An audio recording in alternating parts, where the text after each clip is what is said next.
할렐루야. 하나님의 크신 사랑이 이 새벽에 우리 가운데 가득한 줄 믿습니다. 오늘 우리는 잠언 30장 18절로 33절의 말씀을 통하여 내 마음대로 살지 마십시오 라는 제목으로 하나님의 말씀을 함께 나누도록 하겠습니다. 우리는 계속해서 잠언 말씀을 통하여 신자가 이 땅에서 어떻게 살아야 될 것인가를 묵상하고 있습니다. 본문 18절을 보십시오. 내가 심히 기이 여기고도 깨닫지 못하는 것 서넛이 있나니 라고 했습니다. 여기서 기이라는 말은 팔라, 히브리어 팔라인데 뛰어나다라는 뜻입니다. 그런데 이 단어는요, 인간들끼리 서로 통용하여 쓰는 단어보다 하나님께서 하셨던 일을 표현할 적에 쓰는 단어가 많이 사용되었습니다. 하나님의 행위, 그러니까 신비한 이적과 기사 또는 초월적인 일들을 나타내 보일 적에 이 단어를 사용했던 것입니다. 하나님의 존재를 설명할 적에 이 단어가 사용되었던 것이죠. 이렇게 정의를 내릴 수 있습니다. 온 우주는 하나님의 뛰어나신 걸작품이다라는 것이죠. 그거에 대하여 19절이 이렇게 표현합니다.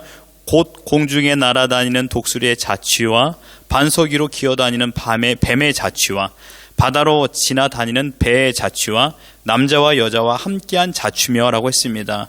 독수리는 지금 하늘을 상징하고 있고요.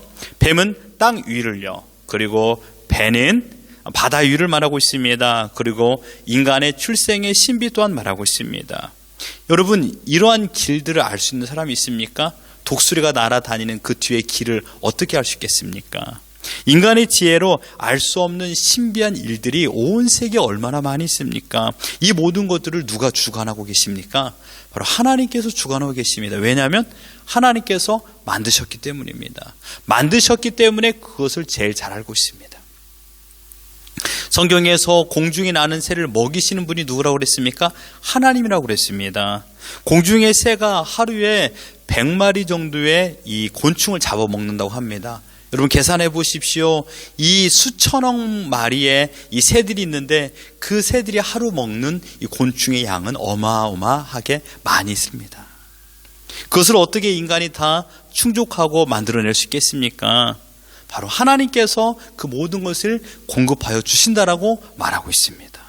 하나님의 모든 작품이기 때문에 그 작품대로 하나님께서 이끌어 가신다라고 말하는 것이죠. 이 땅에 존재하는 모든 것은 그러므로 목적이 있습니다. 그 어떠한 것도 그냥 왔다 그냥 가는 것이 없습니다. 하나님께서 만드셨기 때문이죠. 목적 가운데서. 지금 우리가 살고 있는 것조차도 어디에서 와서 어디로 가며 무엇을 해야 할지 아는 사람이 제대로 있을까요? 없습니다. 내일 무슨 일이 일어날지 우리는 알지 못합니다. 우리가 알 수 있는 것은 단 한 가지입니다. 지금 이 자리에 살아있다라는 것입니다. 그러므로 여러분, 가장 중요한 것은 무엇일까요? 오늘 살고 있다라는 것 자체만으로도 이 귀한 일이라는 것입니다. 이러한 사실을 인정하지 않고 코웃음을 치는 것은 불신앙적인 태도입니다. 오직 하나님께서 이 모든 것을 주관하고 있다는 것을 믿는 것이 신자다움의 삶인 것이죠. 하지만 인간은 하나님의 뜻대로 사는 것보다 내 마음대로 살고 싶어 합니다.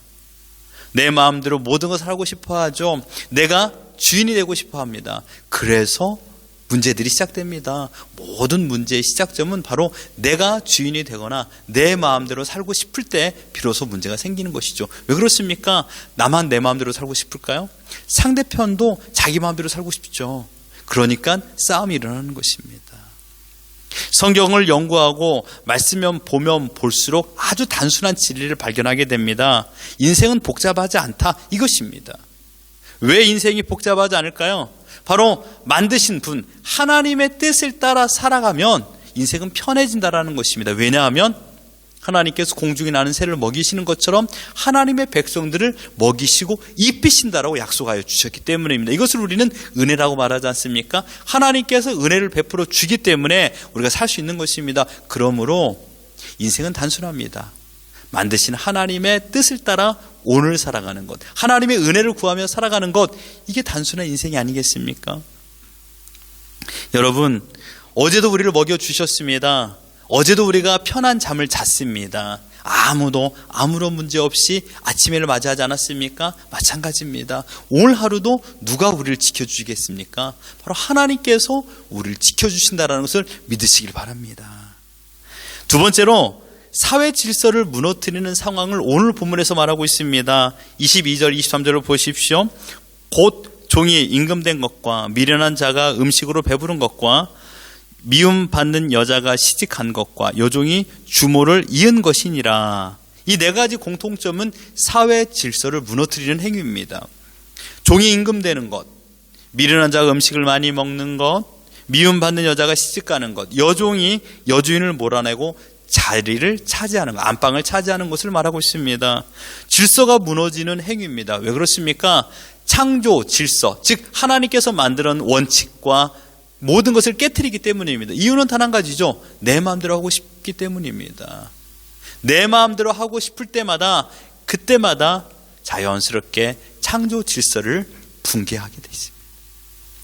종은 임금의 자리에 앉는 자격이 없다라는 의미가 아닙니다. 자격이 되지 않는 사람이 나라를 통치하면 어려움이 생긴다, 붕괴가 일어난다라는 것을 말하고 있는 것입니다. 인격과 실력이 갖춰져 있지 않는 리더가 공동체를 담당하면 어떻게 될까요? 폭군이 되기도 하고 많은 혼란을 만들어내기도 합니다. 여종이 주모를 이었다라는 말은 무엇입니까? 여종이 여주인의 자리에 앉은 것입니다. 마치 대표적인 예로 아브라함의 아내 사라, 그 다음에 그의 여종 하갈을 우리가 말씀을 통해서 볼 수 있지 않습니까? 하갈이 임신하였습니다. 하갈의 행동은 어떻게 되었습니까? 사라를 무시하기 시작했습니다. 끝내 그 가정의 원수지간이 되었습니다. 그리고 그 가정의 모든 화평은 깨졌습니다. 끝내 아브라함은 가정의 평화를 지키기 위하여 하갈을 내보내지 않았습니까?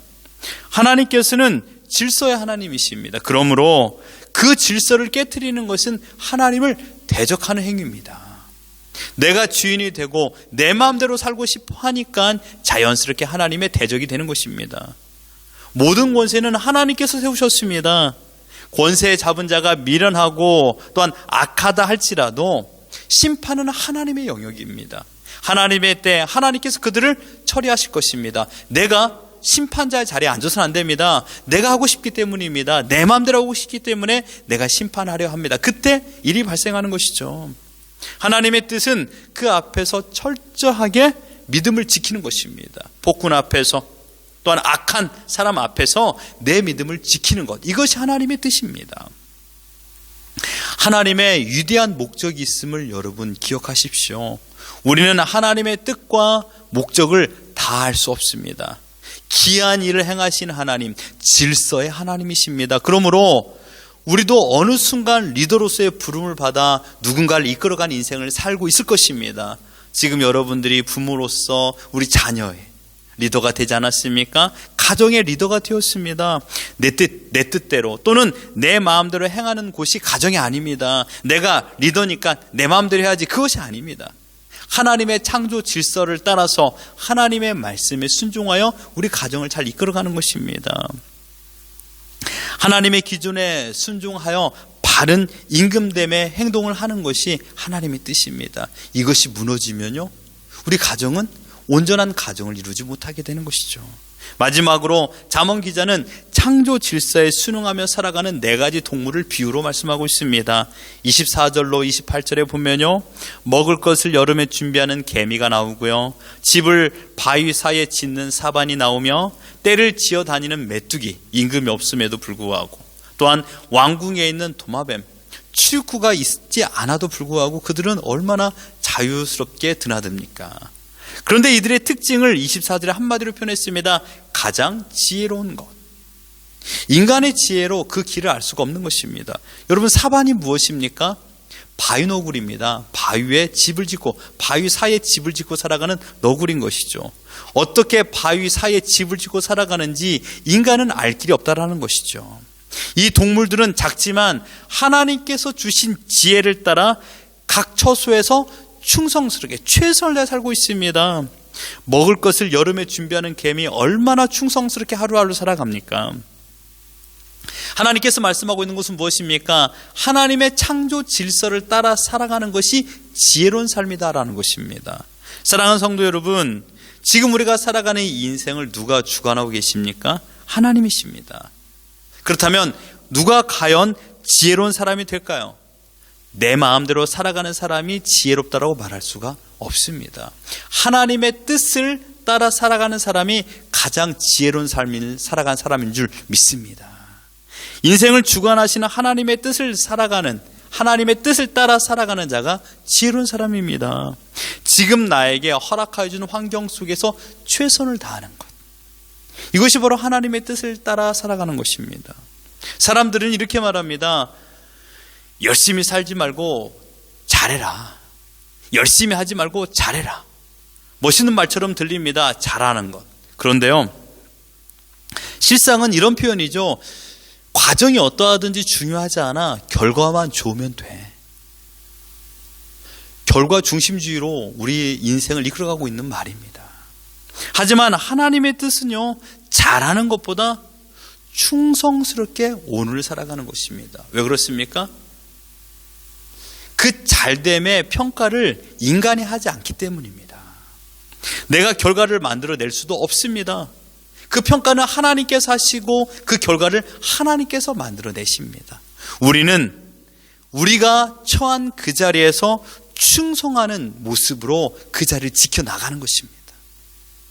자연스럽게 내 마음대로 살지 않고 정해준 뜻을 따라 하나님의 말씀대로 살아가는 것입니다. 그때 질서는요, 지켜지고요, 가정은 안정적으로 살아갈 수가 있는 것이죠. 아버지로서, 남편으로서, 어머니로서, 아내로서, 직장에서, 학교에서, 가정에서 하나님께서 허락하여 주신 뜻을 따라 그 자리를 지켜나가는 것입니다. 이게 지혜로운 사람입니다. 바라옵기는 내 마음대로 살지 마십시오. 하나님께서 우리를 먹이시고 입히시고 우리를 지켜주시는 분인 것을 믿는 것입니다. 그러므로 하나님께서 살려주신 것을 믿고 오늘을 살아가는 것입니다. 하나님께서 세우시는 권위를 무시하거나 깨트리지 마십시오. 하나님께서는 모든 자리에, 모든 공동체의 리더를 세우셨습니다. 그 리더의 말에 순종하고 자기 믿음을 지키는 것입니다. 하나님께서 평가하십니다. 내가 평가자, 심판자가 되지 마십시오. 하나님의 뜻에 맡기셔야 됩니다. 또한 하나님께서 허락하신 자리에서 충성을 다하여 살아가는 것입니다. 이것이 지혜로운 삶입니다. 신자다움의 삶은 다른 게 아닙니다. 내 마음대로 살아가는 것이 아니라 나를 지으신, 나를 만드신, 나의 통치자 되시는 하나님의 뜻을 따라 살아가는 것입니다. 바라옵기는 믿음 생활이란 다른 게 아닙니다. 내 마음대로 살아가는 것이 아니라 하나님께서 세우신 법을 따라 살아가는 것입니다. 이게 바로 믿음 생활입니다. 오늘 하루만큼은 여러분의 마음을 내려놓고 여러분의 뜻보다 하나님의 뜻에 순종하여 오늘을 살아가는 우리 모두가 되기를 예수 그리스도 이름으로 축원합니다.